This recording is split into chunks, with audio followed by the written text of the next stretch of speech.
Januari mosi mwaka 1804, baada ya kushinda jeshi la Ufaransa,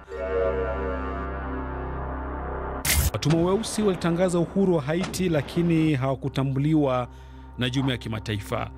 Wakati huo, wamiliki wa zamani wa watumwa wa wazungu walipoteza mali zao.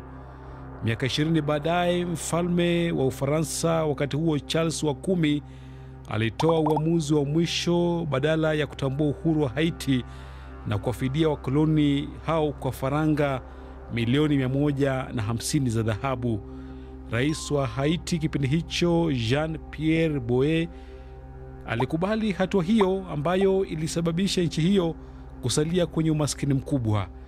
Mwanahistoria Bebrun Adroin, raia wa Haiti, anaeleza malipo ya kwanza ya faranga milioni 30 za dhahabu yalikuwa mara 6 mapato ya nchi hiyo mwaka 1825, na kulazimisha nchi hiyo kukopa kwenye benki mbalimbali kule Ufaransa.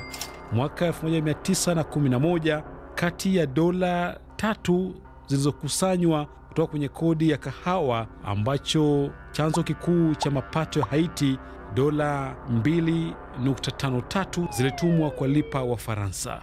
Katika uchunguzi uliochapishwa mwaka 2022 na gazeti la The New York Times, lilikadiria kwamba jumla ya dola milioni 560 tayari zimesharejeshwa nchini Ufaransa.